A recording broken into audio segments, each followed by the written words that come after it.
Hello, everyone. Welcome to the Fade Babylonia podcast with my special guest, host, co-host, not a guest.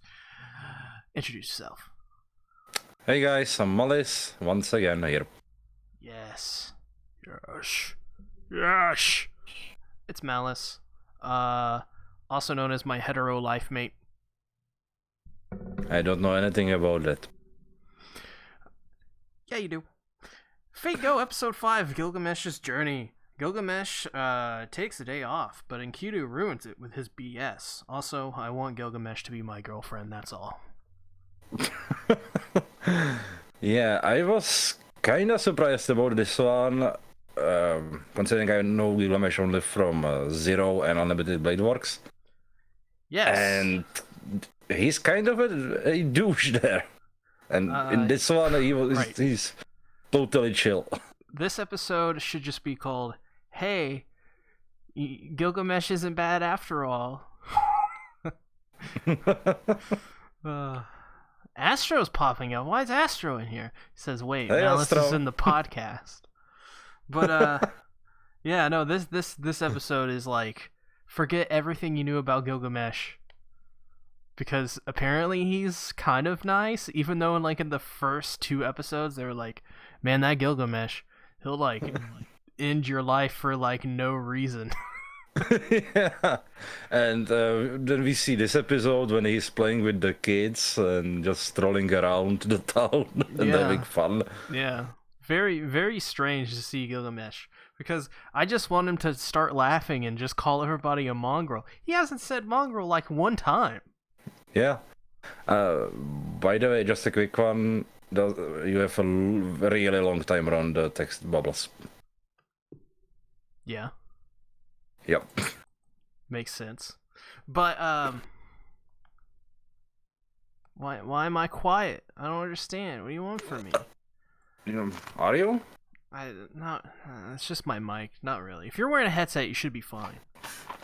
But yeah. So yeah, this whole episode is basically just like, hey, Gilgamesh is pretty cool. And they. This episode is really funny, just because at the beginning of the episode, they're like, we were sent by King Gilgamesh to survey the water. Yeah, that's something I would not expect until 3,000 years later. I just love it. And then it's they're like, yeah, Anna and Merlin couldn't come with us. And then you just see Gilgamesh in the back. Yeah. Okay, those two cannot come with us, but we are not alone. Huh? And the camera slowly pans to the back of the... I love this scene because Gilgamesh is so contradictory to what he's saying. They're like, so you're taking a break today, Gilgamesh, to come with us. You're taking a vacation. He's like, no, I'm not taking a vacation. I'm just relaxing. I'm just having fun. Just taking time off work, that's all. Not having a vacation. Also, Gilgamesh tries to make poetry and failed horribly at it at one point. I really like how they characterize Gilgamesh in this. Because it's a different side of him, because not every psychopath is just a psychopath the whole time, you know? Yeah. Sometimes people have, normal... they still act like normal people sometimes. They got to. I mean, it just makes the most sense. So, let's see. We also get a scene with, Da Vinci and Romani. And, Da Vinci is talking about how she wants to have a great abdominal pain, and for a moment I was like, what? And I thought, she's talking about laughter, isn't she? She, it. I think she would work, yeah. I'm not sure. Either way, I thought that was funny. Yeah, one more thing that I just got reminded by the screenshot. At the start when Gilgamesh comes over, they stand up and Gilgamesh, you are here? And then Gilgamesh is like, shut up, do you want to sit to come running over? Yeah, I love that. He's just walking through and everybody's just staring at him. And then he's just like, act lively. Don't. This is ridiculous. Why have you all just stopped? Do the thing you normally do. Yeah. And he talks to those kids. And he's like, what are you doing, kids? And the kids are like, Gilgamesh, we're playing a game. Do you know what this game is? And he's like, no, not yet.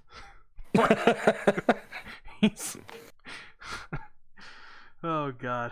It's great. It's fantastic. Yeah. He's like a boomer. Gilgamesh is a boomer. Wow. I love that idea of having Gilgamesh be essentially a boomer. That's just really funny. I mean, he's probably around 50 in this. Well, damn. So he's a good-looking boomer. Yeah. Astra says, so is he the only one for normal Fae? Well, technically, so far, it's really hard to explain. Yeah. Because there's also Fujine as Jaguar Man. Which, by the way, oh my god, this is like a tonal shift from that episode. Yeah.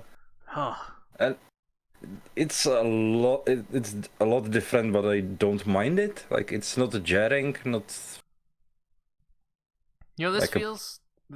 I was watching this episode today, and I was just thinking to myself, Cloverworks is really not only nailing the feeling of a Fae anime, and the look, but also bringing a different look to it as well, making it unique.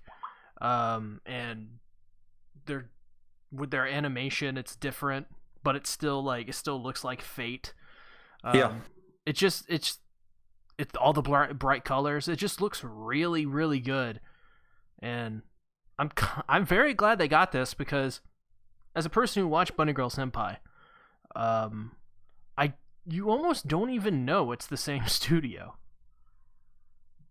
In fact, the only time you ever know is when they do a close up on their eyes, and you're like, oh, that's totally something Cloverworks would do.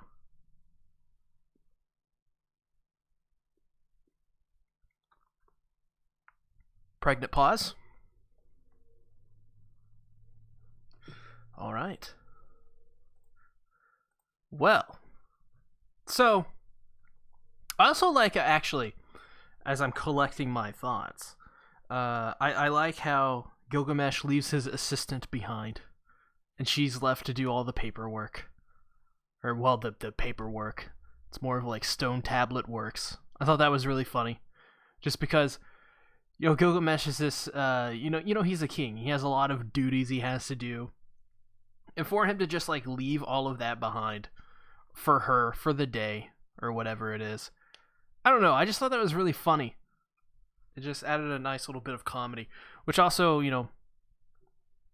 I think also as well, this episode showed that Gilgamesh, even though he's this tyrannical ruler, he actually sort of kind of cares about his people, or at least that's the tone I was getting from this, which I thought was very unique. I thought it was pretty cool to have this character we've seen in Fate Zero just be this total for lack of a better term or word, a butthead. To see him, in this kind of I don't know, thrive. I feel like this is where Gilgamesh thrives, is when he's a king. In these, in Fate Zero and UBW and Fate Route, Heaven's Feel and stuff, he definitely feels like Gilgamesh. He feels like a king from that time. But in this, he looks really good. His character looks really good in this. And it definitely fits him. I really like this setting. I like this setting in particular. It's because it's just different. We have these these stone houses, or these houses made out of mud and stuff. And it's just different from the scenery that we normally see, especially in Fate anime, but also just anime in particular, because usually anime are set in some kind of modern setting predominantly, and to have this setting, out in like the desert or whatever in Egypt, it's really cool. The thing is, he is not a tyrant now. That's why he is so much different from Fate Stay Night and Zero. Oh, okay. Makes sense. Sorry about it. It's Malice. I was just talking about how the backgrounds and the art and how it's so different from normal Fates and just Fate in general, or just anime in general, because it's different buildings and different terrain and stuff. On the other hand, they clearly have pretty damn good people doing that, because they just look amazing. Yeah. Cloverworks is really. They're just really good at this. I mean, there is like, we'll talk about it in a moment, but more detailed. But like, there was this one shot they had of Foe in the water, and it just looked really good, both in animation and art. And I just was because like, I don't know, the thing about this anime and this studio is they're so good at animating weight, which is funny because the action scenes feel kind of weightless a lot of the times. Yeah, but that's kind of Fate. Kinda, but how UFO Table gets around it is they have like their sound design is like on point. So like, I remember I particularly always like bring up this example. At one point at the end of UBW, Saber uses Excalibur, and it's just a random thing. I don't want to say like the exact episode, but it was like 23 or 24, and she uses it, and it's just the impact and the sound of it was just like awesome. Like, it just sounded so cool. It sounded like a nuclear bomb going off or something. And as well, I mean, you can look at the Saber and Berserker fight in that and be thoroughly impressed by the action, even though it's very much a two ballerinas fighting, which I think is how they described it in the visual novel. That fight was just two ballerinas. Just one of them is, bigger than a truck. Big as a house. Okay. Yeah. So what else do you think about this episode? It was the fight with Enkidu, that something is going to happen, because the episode of itself was way too calm at the start. Yeah. This was very much like, I don't want to say slice of life, but it was the closest comparison I could think of, where it's just happy slice of life stuff, and then at the end, after a little bit of a discussion, and some more development of Gilgamesh, they're on the beach, and Romani is like, "There's something coming," like in 3 seconds, and it's Enkidu, and I'm like, okay, interesting. I'm ready to see it. Here we go. And I did not expect to have this amazing fight scene. I actually thought we were just going to get a bunch of dialogue, because that's the way the episode was kind of going, I thought. Yeah. Well, another thing that I kind of like, we got a bit of a background for Mesh, which for me as a non-game or anime only was kind of nice. Oh yeah. Before this fight, we got her talking to pirate chick with the massive boobs and the terrible character design. God. It's really hard to get into these characters, because they are just, I look at, especially the females, I look at them and I can't take it seriously sometimes. Oh, well, come on. The way Gilgamesh looks here is just fun service as well. Well, yeah, you're exactly right. But I can like get into Gilgamesh because I've seen Fate Zero and all the other Fates where he just has his solid gold armor. True. It's very weird. The most like the generic MC main character boy. He's got like a really solid and decent character design. It's kind of bland, but like, Yeah. like in terms of practicality, he's got one of the best. It's very strange. To be fair, he's one of those you see the least, I guess. Yeah. At least in the game. Of course, yeah, because you are him. Or her, depending on which one. Not really Astro, but kinda. It's got way more fan service. Yeah. Way more. Especially in the first episode. I mean, it really is just like the game is kind of just fan service. Mm-hmm. Not like it's all it's both fan service in terms of like the story and the setting and stuff, but it's also fan service in like how they look and what they're dressed in usually. Mm-hmm. It's just crazy, wacky anime stuff. Like it's just Fate, but the rails it's gone off the rails. Which I mean, if you like that, that's pretty cool. But yeah, they continue to develop MASH and Fujimaru, mm-hmm. which I thought was really cool. I hope we get to see God, what's her name? John Alter. I just hope. It needs to happen. I kind of like the normal Joan. How dare you? Well, I have seen Apocrypha, you haven't. So I've seen like the complain. first 8 episodes. That doesn't count, you need to watch the whole thing. God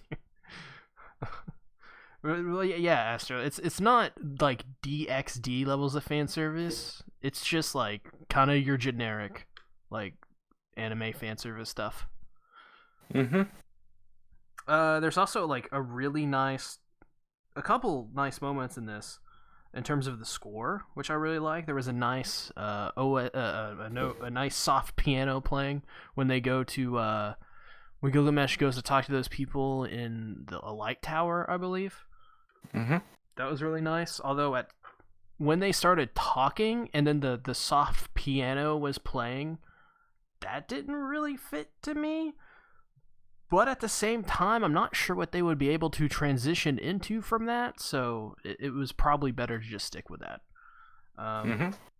Also, at the end of this episode, there's another great score here where Enkidu is talking about how he must kill Gilgamesh, and the music is playing is so good. Yeah, that's another thing I would like to point out too. Enkidu feels like he's being kind of controlled, I guess.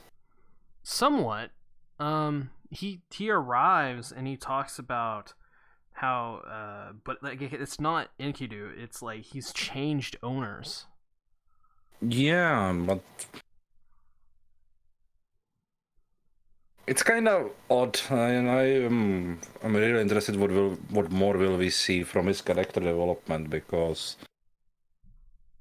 there is a lot to learn about him, I think.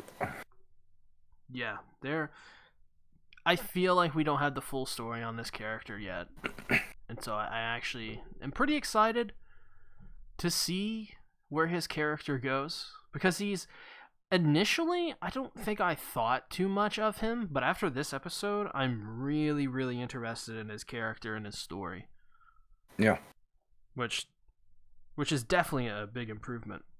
Which is funny because when Enkidu shows up, there's a great English moment where Mash goes, "Doctor!" It almost sounded German, and yeah. It was great. I loved it. But yes, continue. One thing that kind of bothered me, not really bothered me, but I was curious. He looks like he's on the moon at the last this like scene when he's getting better from the fight or talking to himself. Oh, and it's especially feels like Gilgamesh looked at the moon at the very last scene, and it kind of looked like he's just there. So another anime involving the moon. This is the year of moon. You know, I don't recall any other. Symphogear. Ah, okay. The moon plays a big part in Symphogear. But yeah, no, the terrain of that was very strange. I didn't make the connection of the moon though, but it yeah. I wonder where he is. Maybe he just teleported off somewhere. I don't know. And speaking of teleportation, is that what Gilgamesh did to block the gates of Babylon or whatever? I'm not even sure. It looked like a glitch. It looked like it looked like he had a glitch in the system. So, was it actually him, or was it something breaking in Enkidu? Or yeah, that's another good question. Is something going on with Enkidu's mind that what he saw was something different, and Gilgamesh knew the whole time, because Gilgamesh, he didn't really react to this all-powerful attack. He was just kind of like, yeah. Okay. He kind of couldn't because he was trapped. That is true, but like he blocked like a move, but he just stood there and he was like a stone. Like he didn't even try to even block it. And so the fight was a bit stoic from Gilgamesh, or static maybe. Aiden says, Well, Aiden says Enkidu stopped the attack himself. Okay. Smoking's bad, Malice. I'm sorry. You're gonna die. I'm gonna die either way. Let's carry on. But you're not gonna have a fun death. So, let's see. My final note here is just, isn't Gilgamesh the hottest? I'm sorry. I can't. It's okay. I and the other 7 people in the chat are just going to silently judge you. Listen, you can't look at Gilgamesh and not want to smash, okay? That's all I'm saying. Personally, my favorite character design so far is Da Vinci. Oh yeah, I keep forgetting about Da Vinci. Because Thigh Highs for the win. Wow. Anyway. So Enkidu uses like this Gates of Babylon attack. And what did you think about the animation in this fight scene itself? It was one of the better ones we got, I think. I agree as well. It was pretty freaking awesome. It still had that, like, it had a good combination this time of like over the top, not making much sense action that we've been seeing since the beginning of the show. But it also had like some grounded bits, like where Gilgamesh blocks some of the attacks. I thought that was really cool, and the way Enkidu kind of like moves was really nice. Astra says Gates of Babylon.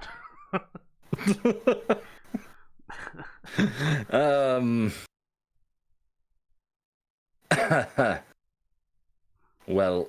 Oh, we also learned that this singularity is of a greater scale than all the others. Yeah. Does that mean the world like ends after that, or how do the singularities work exactly? I'm not sure. I just imagine it's like Assassin's Creed. Could be. Yeah. I can see that. They should just reboot Assassin's Creed as Fate. It would probably work. And it would probably work really well. It would be great. I mean, they like overload it with microtransactions, but you know. To be fair, I could see a PC or console game combining the Assassin's Creed and Fate go. I cannot pronounce your name. I apologize. But he says Gil copies Enkidu's fighting style. What do you think of that? I think it was the other way around, from what I understood from what they were talking about. Yeah, that's how that I understood it, was Enkidu copied. Well, okay, so there's like a moment where I think there's a moment where Gilgamesh copies Enkidu, but yeah, I think Enkidu just copied the Gates of Babylon thing and made it like his own version, which is just a bunch of chains. I kind of found funny that Gilgamesh himself calls it an ultimate waste of energy. Oh my god! There's like Aiden says the fake Enkidu copied Gilgamesh. Okay. Okay.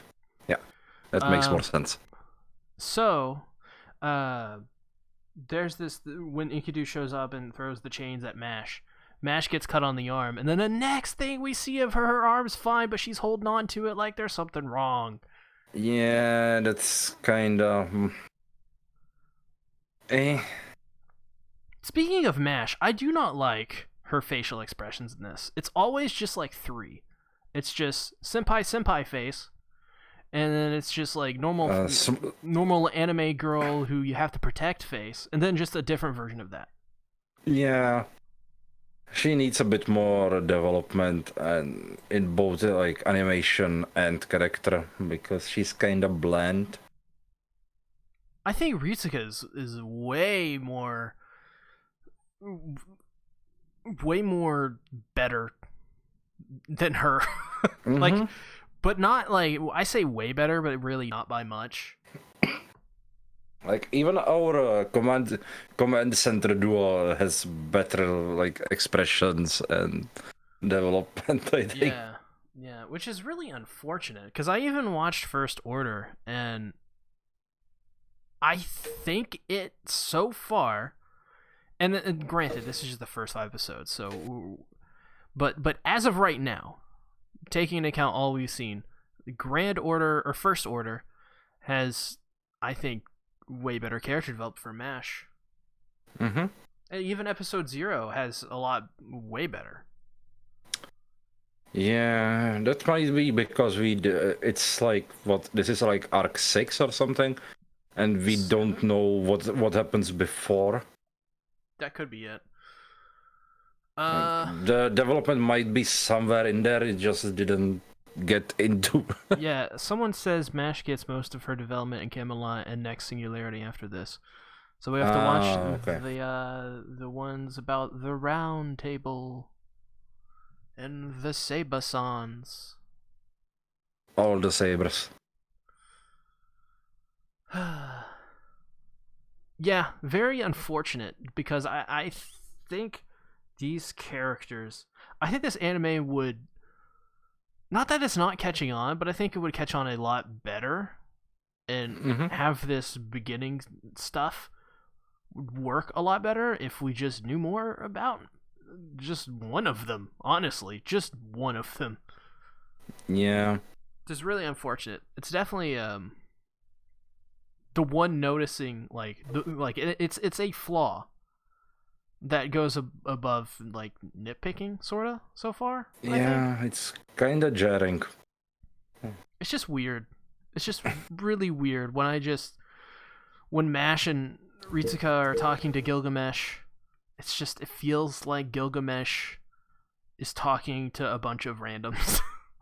Yeah. Just randoms that look a little bit less random.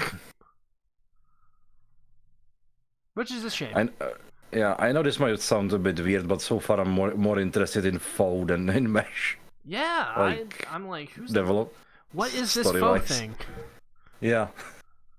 I'm more interested in Anna, and Anna so far hasn't really been a character that like is beyond a supporting character. She's been a cute anime girl. I don't know what you're talking about. The cutest one. Wow. I think you're a lolicon, Malice. I'm not. You are. No. You are. I would never. So, yeah, this episode was pretty good. I actually really liked this episode. It was just a nice, chill episode. Nothing much going on. It had a really good fight scene. Not as eventful as Jaguar Man, but let's face it, that's hard to top. It's hard to top an episode like that because it was not only did it have great action, but it had Jaguar Man. Yeah. Which, by the way, Jaguar Man. I want more. Yeah, we need more of this Jaguar Man for sure. What I was kind of expecting from this episode before I seen it is, okay, let's take Gilgamesh and do something about Jaguar Man. Nope. Let's forget about that. Do nothing about it. Huh? What? Yeah. I'm trying to think. We've probably missed something.